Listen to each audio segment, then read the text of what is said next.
با سلام خدمت شما دوستان عزیز. بنده محمود نازن هستم و پذیرای شما در کانال خودم کدنسپا. در این کانال من قصد دارم آموزش‌ها و ویدئوهایی در رابطه با آموزش طراحی سایت به وسیله HTML، CSS و جاوا اسکریپت و همچنین آموزش‌های و ویدئوهایی در رابطه با طراحی بدون کدنویسی از طریق وردپرس و المنتور تهیه و در اختیار شما عزیزان قرار دهم. بعد از این بنده آموزش‌هایی در رابطه با ترکیب این دو برای شما تهیه کردم که به شما رو به یک طراح سایت حرفه‌ای تبدیل خواهد کرد. ویدئوهای من به صورت پروژه محور ارائه میشه. گرچه در ابتدا با مباحث تئوری شروع میکنیم ولی به مرور زمان پروژه های چالش برانگیز و کاربردی داریم که در اختیار شما عزیزان قرار خواهم داد تا بتونید طراحی وب را به صورت حرفه‌ای یاد بگیرید. کانال من پر از نکات و ترفندهای آموزشی و تفاوتی که با بقیه کانال ها داره اینه که کانال من اصلا بیروح و خشک نیست. هر 15 دقیقه یک بار یک موسیقی انگیزشی برای شما پخش میشه که بتونید با انگیزه ادامه ویدیوها رو مشاهده کنید. حدود 30 دقیقه 35 دقیقه که بگذره یک ویدیو و تمرین نرمشی با هم داریم تا خستگیتون کاهش یابد و بتونید ادامه ویدیو رو با آرامش بیشتری مشاهده کنید. بنده مهندسی مکانیک و مهندسی فناوری اطلاعات از دانشگاه علم صنعت ایران را دارم و حدود 6 سال است که کار طراحی سایت را به صورت حرفه‌ای انجام میدم. هدف من این است که از 0 تا 100 این آموزش‌ها را در اختیار شما عزیزان قرار دهم. پس با من همراه باشید و بیایید از اینجا دنیای طراحی سایت به صورت حرفه‌ای را کشف کنید.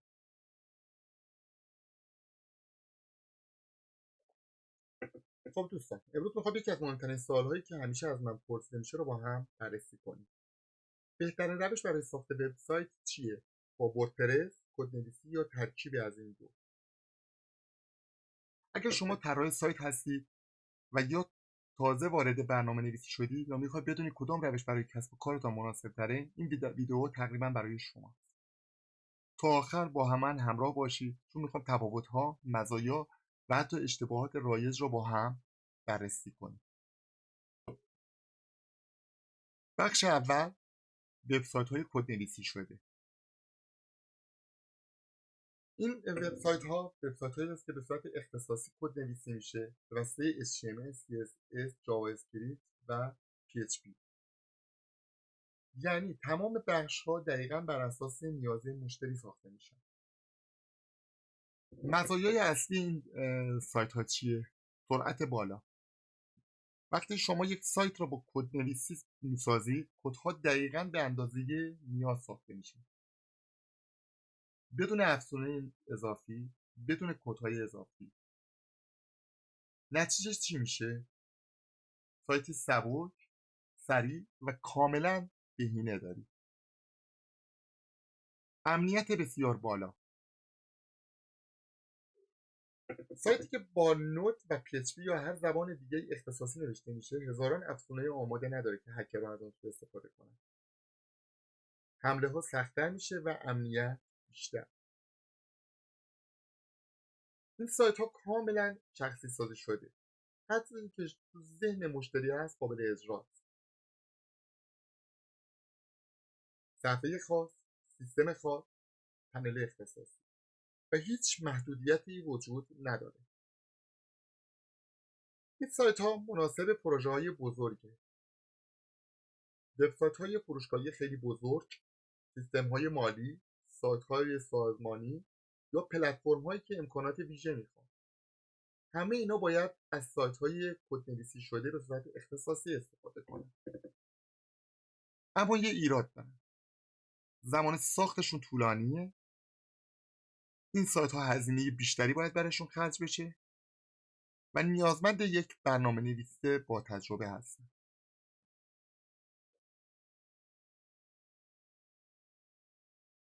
خب، بخش دوم وبسایت های وردپرسی رو با هم مورد بررسی قرار میدیم.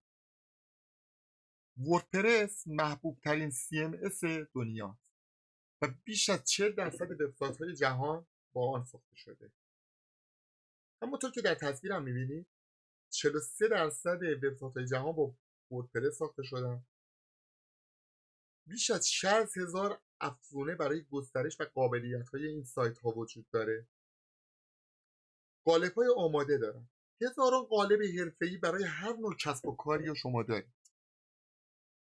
وردپرس یک سیستم مدیریت محتوای متن‌باز و رایگانه که به دلیل سهولت استفاده، انعطاف‌پذیری و اکوسیستم گسترده انتخاب اول بسیاری از کسب و کار و توسعه دهندگان است. مزایای اصلی این سایت ها چیه؟ مزایای اصلی این سایت ها یک سرعت ساخت بسیار بالا. در یک سایت شرکتی و فروشگاهی ساده میشه در چند ساعت تا چند روز این سایت رو آماده کرد و در اختیار مشتری قرار داد. هزینه کمتر، همه چیز آماده است. تم‌ها، افزونه‌ها، قالب‌ها و سازنده‌هایی مثل المنتور که کار طراحی سایت رو برای ما خیلی راحت می‌کنه. این نوع طراحی سایت مناسب افراد غیر فنیه. کسایی که می‌خواهند بدون دانش فنی محتواشون رو در درون این سایت‌ها قرار بدن. اکوسیستم کاملی داره. هزاران افزونه و قالب برای هر کاری وجود داره. اما ایراداش چیه؟ سرعت پایین، به خصوص اگه بد مدیریت شد. امنیت کمتر نسبت به سایت‌های اختصاصی. محدودیت در شخصی سازی‌های غیر پیشرفته و وابستگی زیاد به افزونه‌ها. در بخش کاهش سرعت، استفاده زیاد از افزونه‌ها و قالب‌های سنگین می‌تواند سرعت سایت را به شدت کاهش دهد و تجربه کاربری را مختل کند. محدودیت‌های فنی، پیاده‌سازی و قابلیت‌های بسیار پیچیده و اختصاصی ممکن است دشوار یا غیرممکن باشد. آسیب‌پذیری امنیتی، در صورت مدیریت نادرست، عدم به‌روزرسانی منظم و استفاده از افزونه‌های ناامن، خطر حملات سایبری افزایش پیدا می‌کند و به راحتی هکرها میتونن وارد این سایت‌ها بشن و تمام این دسترسی‌ها را خود اون برنامه‌نویس‌ها از طریق افزونه‌ها به هکرها میدن. چون اکثر این افزونه‌ها به صورت اشتراکی استفاده میشه، راه رو برای هکرها باز میگذاره که به راحتی بتونن وارد سایت شما بشن. به خاطر همین امنیت این سایت ها از سایت هایی که به صورت اختصاصی کدنویسی میشه بسیار پایین تره و مسئله بعدی وابستگی بسیار زیاد به افزونه داره. شما دائما نیاز به مدام به آپدیت افزونه ها و احتمال تداخل یا عدم سازگاری آنها با یکدیگر هست. بخش سوم چیه؟ که ما بیایم از ترکیب این دوتا استفاده بکنیم و سایتی بسازیم که هم امنیت بالایی داره و هم راحت‌تر و در زمان کمتری آماده و در اختیار مشتری قرار میگیره. این مدل ها اخیراً خیلی محبوب شده. یعنی قسمت‌های مهم با قسمت‌های مهم با کدنویسی اختصاصی تکمیل یا بینی میشه، ولی هسته سایت وردپرسه. چگونه کار میکنم؟ هسته سایت با وردپرس رو اندازی میشه تا از مزایای مدیریت آسان محتوا بهره مند بشه. سپس بخش‌های حیاتی، پیچیده یا حساس به امنیت با کدنویسی اختصاصی توسعه داده میشه که باعث میشه کاهش وابستگی به افزونه‌های شخصی ثالث، بهبود عملکرد و امنیت و بخش‌های کلیدی، حفظ سهولت مدیریت محتوا داشته باشه، انعطاف بالا برای گسترش آینده داشته باشه. مزایای اصلیشو براتون گفتم. چیه؟ بهترین تعادل بین سرعت و انعطاف رو داره. شما سریع یک سایت رو بالا میارید ولی بخش‌های خاص رو خودتون کدنویسی می‌کنید. کاهش وابستگی به افزونه ها رو داره. مثلا به جای 10 تا افزونه که دست کنید روی سیستم، با کدنویسی باعث میشه که هم امنیت بیشتر بشه و هم سرعت بالا بره. مناسب برای تیم‌های کوچک و پروژه‌های متوسطه، هم سریع هم حرفه‌ای. پنل مدیریت وردپرس رو نگه می‌دارید. این باعث چی میشه؟ باعث میشه که برای اون مشتری، کسی که میخواد محتواشو درون اون سایت خودش قرار بده، به راحتی بتونه و شما آزادی عمل داری. حالا ایراد اینا چیه؟ نیاز به دانش برنامه نویسی به علاوه وردپرس دارن. و مورد بعدی اینه که اگه بد این کار انجام بشه، باعث تداخل و مشکلات امنیتی میشه. شاید که با سایت گروه با کانال من همراه باشی، من به بهترین نحو به شما این آموزش‌های ارائه میدم که بتونید با کمترین مشکل امنیتی، هم به صورت کدنویسی و هم با وردپرس، سایت‌های حرفه‌ای را آماده کنید و در اختیار مشتریای خودتون قرار بدید. خب، حالا سوالی که در ذهن شما میاد اینه که کدوم روش بهتره؟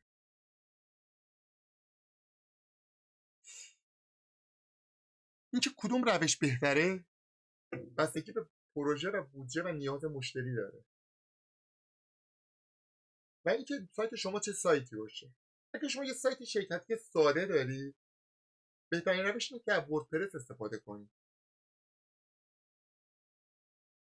برای اینها وردپرس عالیه. اما وقتی شما یه فروشگاه بزرگ دارید و یا امنیت برای شما خیلی مهم میشه، که شما نمیتونی از وردپرس استفاده بکنی، چون هر چی سایت شما بزرگتر باشه، تعداد یوزرهای اون سایت بیشتر باشه و تعداد کسانی که از اون سایت استفاده میکنن افراد گسترده تری باشه، به همون نسبت هم احتمال ورود هکرها به اون سایت افزایش پیدا میکنه و کنترلش از دست برنامه نویس و کسی که اون سایت رو اداره میکنه خارج میشه. به خاطر همین براش خیلی سخت میشه که بتونه از وردپرس استفاده کنه و بهتر اینه که برای طراحی این سایت ها کدنویسی به صورت اختصاصی انجام بشه. برای فروشگاه متوسط ما نمیتونیم از وردپرس استفاده بکنیم و نه کدنویسی اختصاصی. اگه بخوایم فقط از وردپرس استفاده بکنیم، خب امنیت سایتمون رو زیر سوال میبریم.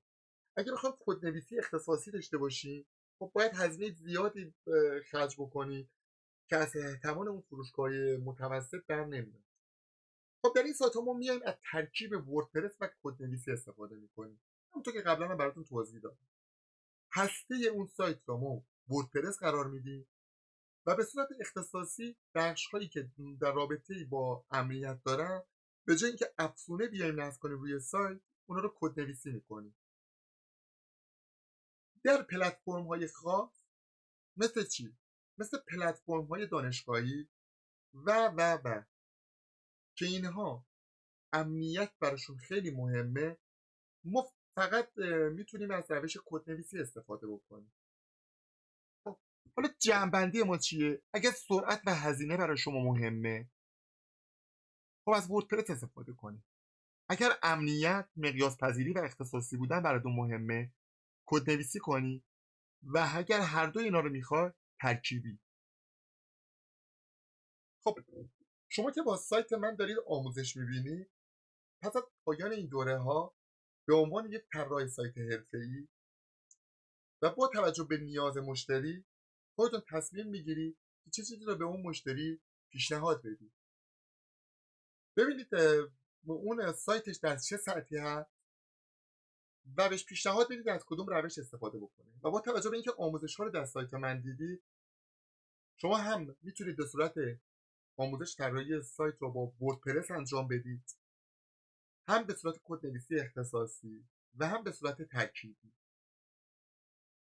و بدین وسیله هم دست شما و هم دست مشتری شما بسیار بازه و راحت میتونید انتخاب بکنید که از کدوم روش استفاده بکنید که بتونید یک سایت حرفه‌ای و با توجه به نیاز مشتری، کمترین قیمت و بالاترین سطح اطمینان و امنیت را در اختیار مشتریتون قرار بدید.